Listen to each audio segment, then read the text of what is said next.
Assalamualaikum dan selamat pagi murid-murid yang cikgu sayangi. Baiklah, tajuk pembelajaran kita pada hari ini iaitu Sayangi Alam yang berkait dengan tema pembelajaran Flora dan Fauna. Hari ini juga kita akan memfokuskan berkenaan soalan bertumpu dan juga soalan bercapah.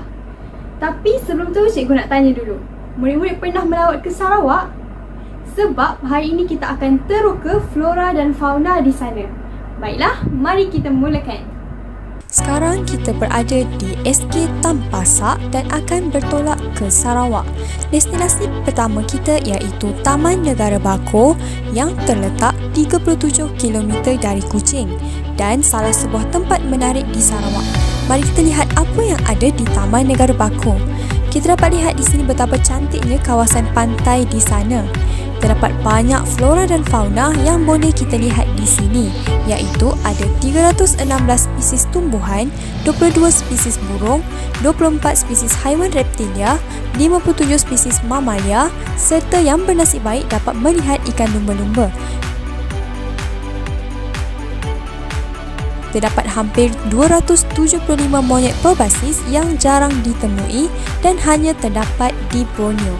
Destinasi kita seterusnya iaitu Taman Negara Gunung Gading. Taman Negara Gunung Gading ini mempunyai tarikannya yang tersendiri, iaitu bunga Rafflesia, bunga terbesar di dunia. Selain itu, Taman Negara Gunung Gading juga merupakan salah satu tempat yang terbaik di Asia untuk melihat bunga Rafflesia. Bunga Rafflesia ini dapat membesar sehingga 1 meter diameter. Baiklah, kita telah pun selesai teroka keindahan flora dan fauna yang terdapat di Taman Negara Bako dan juga Taman Negara Gunung Gading di Sarawak.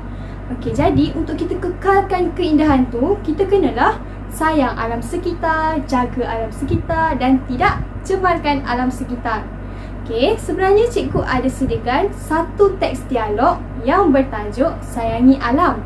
Tetapi sebelum kita baca teks tersebut, mari cikgu terangkan dahulu apa itu soalan bertumpu dan juga soalan bercapah.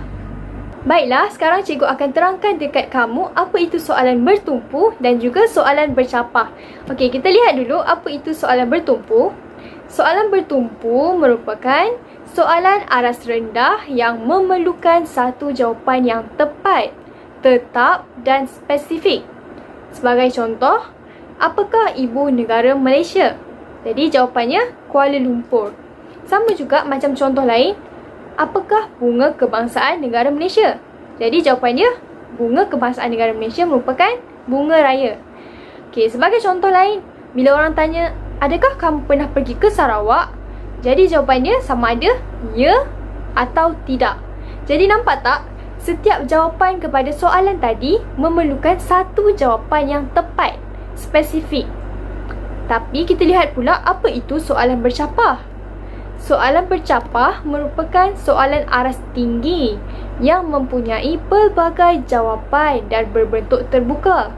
Sebagai contoh, apakah pendapat anda tentang kepelbagaian kaum di Malaysia? Jadi jawapan dia lebih subjektif, terbuka dan luas. Masing-masing mempunyai pendapat yang berbeza. Jadi, dia tidak mempunyai satu jawapan yang tepat dan spesifik. Okey, itulah perbezaan soalan bertumpu dan juga soalan bercapah. Jadi, cikgu harap murid-murid dapat bezakan apa itu soalan bertumpu dan juga apa itu soalan bercapah. Baiklah, kita telah pun belajar apa itu soalan bertumpu dan juga apa itu soalan bercapah. Jadi sekarang mari kita baca teks dialog Sayangi Alam. Okey, baiklah, sekarang kita akan baca teks Sayangi Alam. Di sini kamu dapat lihat ada dua watak, iaitu watak Arif dan juga watak Linda. Okey, baiklah, mari kita baca. Selamat pagi Arif, lama kita tidak berjumpa. Adakah kamu pergi bercuti? Selamat pagi Linda. Ya, saya dan keluarga telah pergi bercuti ke Sarawak minggu lalu. Kemanakah kamu pergi bercuti di Sarawak? Saya telah melawat ke Taman Negara Bako dan Taman Negara Gunung Gading. Apakah keunikan yang terdapat di Taman Negara Gunung Gading?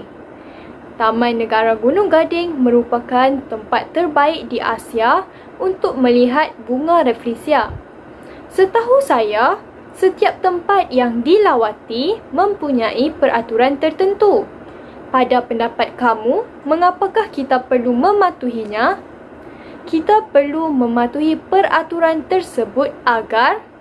dalam teks dialog tadi ada beberapa contoh soalan bertumpu dan juga soalan bercapah yang dapat kita kenal pasti. Kita lihat soalan yang pertama, iaitu bila Linda tanya Arif, adakah kamu pergi bercuti? Jadi jawapan yang perlu Arif jawab sama ada ya ataupun tidak.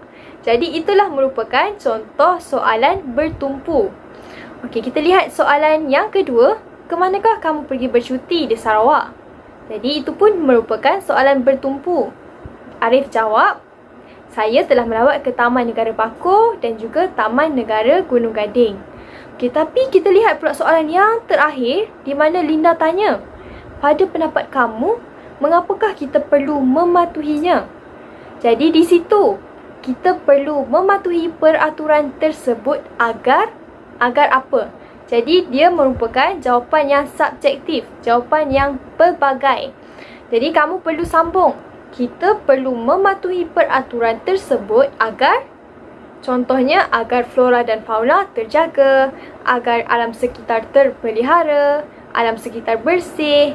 Jadi dia mempunyai pelbagai bentuk jawapan. Jadi itulah soalan bertumpu dan juga soalan bercapah yang dapat kita kenal pasti dalam teks dialog Sayangi Alam.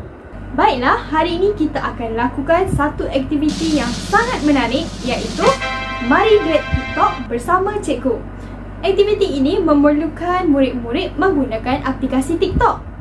Jadi, mari Cikgu terangkan satu persatu apa yang perlu kamu lakukan. Baiklah, yang pertama kamu perlu tekan link TikTok yang telah Cikgu hantar dalam grup kelas. Jadi, bila kamu tekan link tersebut, akan keluar paparan seperti ini.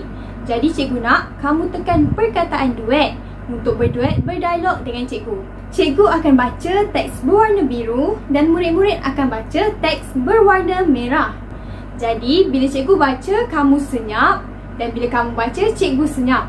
Untuk teks dialog yang terakhir, kamu perlu sambung perkataan agar apa, sama seperti kita telah baca teks dialog Sayangi Alam.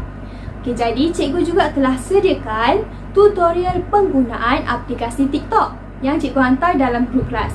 Jadi cikgu nak murid-murid fahamkan dulu bagaimana penggunaan aplikasi TikTok. Sekiranya ada masalah, murid-murid boleh tanya dalam grup kelas atau PM personal kepada cikgu. Jadi untuk aktiviti hari ini, cikgu akan pilih 3 murid terbaik yang berduet dialog dengan cikgu. Cikgu akan hantar hadiah tersebut ke Sabah. Jadi, cikgu tak sabar nak lihat hasil rakaman murid-murid berdialog dengan cikgu.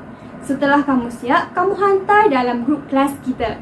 Baiklah, itu saja tugasan kamu untuk hari ini. Semoga berjaya. Kita jumpa kelas yang akan datang. Assalamualaikum. Bye-bye.